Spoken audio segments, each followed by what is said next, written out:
ভোটের হাওয়া এ পর্যায়ে আমাদের সাথে যুক্ত হচ্ছেন কুমিল্লা জেলার সুশাসনের জন্য নাগরিক সুজনের সাধারণ সম্পাদক আলী আহসান টিটু।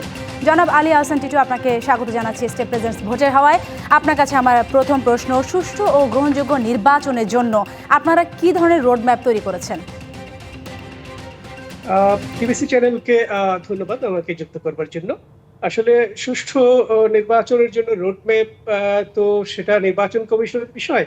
তো আমাদের এক ধরনের মনিটরিং আছে। আপনারা জানেন সুজন সুশাসনের জন্য নাগরিক।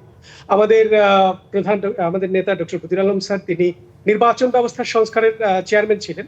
সুতরাং আজকে নির্বাচন ব্যবস্থায় যে উল্লেখযোগ্য পরিবর্তনগুলি বা অল্টারেশনগুলো দেখা যাচ্ছে, সেগুলি কিন্তু আমাদের প্রস্তাবের কারণে। আপনারা জানেন যে ইতিমধ্যেই যে আমাদের ব্যানার লাগানোর ক্ষেত্রে এক ধরনের নিষেধাজ্ঞা আছে, সাইজ নির্ধারণ করে দেওয়া আছে, এবং পোস্টারিং এর ক্ষেত্রে সম্ভবত এবার পোস্টার নিষিদ্ধ আছে, এবং তার বাইরে শোভাযাত্রা থেকে শুরু করে ব্যয় এবং প্রাসঙ্গিক রেলেভেন্ট অন্যান্য ইস্যুস যেগুলো আছে, সেক্ষেত্রে আমাদের যে ইতিবাচক যে প্রপোজালস গুলি ছিল সেগুলো আমরা ইনজেক্ট করেছি নির্বাচন কমিশন বা নির্বাচনী যে ইলেকট্রাল প্রসেসের সামগ্রিক কাঠামোতে, এবং সেই অনুযায়ী আমি মনে করি যে আমাদের সেইগুলো পার্সু করে নির্বাচন কমিশন এবং নির্বাচন প্রক্রিয়াতে এক ধরনের পজিটিভ অল্টারেশন হয়েছে।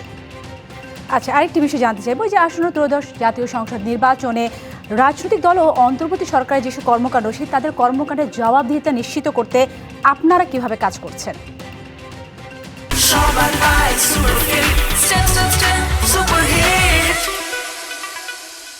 আমরা আসলে এই নির্বাচন বিষয়টিকে নিয়ে আমরা কিন্তু অনেকগুলো রাউন্ড টেবিল কনফারেন্স করেছি, নাগরিক সংলাপ করেছি, জনগণকে সচেতন করবার চেষ্টা করেছি। আসলে রাজনৈতিক প্রক্রিয়া যে অ্যাক্টরসরা আছে, রাজনৈতিক দলগুলো, সেগুলিকে যদি অ্যাকাউন্টেবল করতে হয় তাহলে সেখানে কি প্লেয়ার্স হচ্ছে জনগণ। হ্যাঁ, সেখানে আইন শৃঙ্খলা, ল এনফোর্সমেন্ট যে এন্টিটিস গুলি আছে তাদের একটা ভূমিকা আছে, কিন্তু জনগণ যদি সচেতন না হয় তাহলে রাজনৈতিক নেতৃত্বকে তো আপনার জবাবদিহিতার মধ্যে আনা যাবে না। বিশেষ করে নির্বাচনী যে পরিবেশ আছে এখন, নির্বাচন পরিবেশের যে ভায়োলেশন হয় সেখানটায় সেই ভায়োলেশনের বিরুদ্ধে নাগরিক সমাজ বা জনগণ যারা আছেন তারা যদি সচেতন হয়, তো তারা নিজেরাই তাদের যে প্রতিনিধিরা আছে, অর্থাৎ আমরা যারা আছি, আমাদেরকে তারা জানাতে পারেন, বা সংশ্লিষ্ট যারা আছে প্রেশার গ্রুপ হিসেবে যেসব সিভিল সোসাইটি এন্টিটিস গুলি কাজ করছে তাদের সঙ্গে নাগরিকরা যোগাযোগ করতে পারে, এবং সেইভাবে আমরা নির্বাচনী প্রক্রিয়া এবং রাজনৈতিক প্রক্রিয়াতে আমরা তাদের পক্ষে, জনগণের পক্ষে ভূমিকা রাখতে পারি। সেক্ষেত্রে আমি মনে করি যে অ্যাওয়ারনেস অফ দ্য পিপল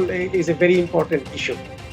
আপনি জনগণের সচেতনতা নিয়ে কথা বলেন, গণভোট নিয়ে নাগরিক বা তৃণমূল পর্যায়ে মানুষ কতখানি সচেতন? গণভোটের যে বিষয়টি, এটি তো একটি নিউ ফেনোমেনন। সেটি হয়তো দীর্ঘদিন ধরে গণভোটের যে প্র্যাকটিসটি সেটি থেকে ছিল। আর আপনি নির্বাচনের যে বিষয়টি, আপনারা সকলেই জানেন যে অগাস্ট রেভলিউশন 2024-এর আগে আমরা কিন্তু নির্বাচন বঞ্চিত ছিলাম। বেশ অনেক বছর বাংলাদেশি ইলেকট্রাল সিস্টেম প্রায় ভেঙে পড়েছিল। সুতরাং এই যে ইলেকটোরাল সিস্টেমে অংশগ্রহণ করা এবং সেখানটায় ভোটাধিকার প্রয়োগ করা থেকে জনগণ দীর্ঘদিন থেকে বঞ্চিত ছিল, সেই প্র্যাকটিসটা না থাকার কারণে আসলে এটা একটা ব্র্যান্ড নিউ এক্সপেরিয়েন্স জনগণের জন্য, এবং আমি মনে করি নির্বাচন কমিশনের জন্যও। কারণ নির্বাচন ব্যবস্থাই তো এক্সিস্ট করছিল না দীর্ঘদিন। এখন নতুন করে আবার আমরা ভোট দেওয়ার সুযোগ পেয়েছি।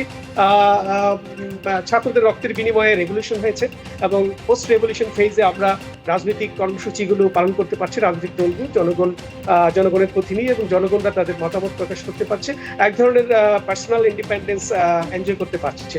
তো সেক্ষেত্রে আমি বলবো যে নতুন এই যে এনভায়রনমেন্ট আছে, নিউ এনভায়রনমেন্ট, সেখানে জনগণের মধ্যে অবশ্যই এক ধরনের সচেতনতা কাজ করছে। তারা পরিবর্তন চায়।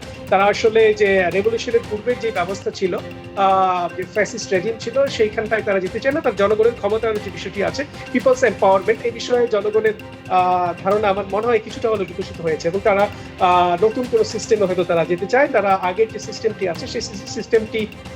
জি, আলী আহসান টিটু, আপনাকে অসংখ্য ধন্যবাদ আমাদের সাথে যুক্ত হয়ে আপনার মূল্যবান মতামত আমাদের সাথে শেয়ার করার জন্য। ধন্যবাদ আপনাকে।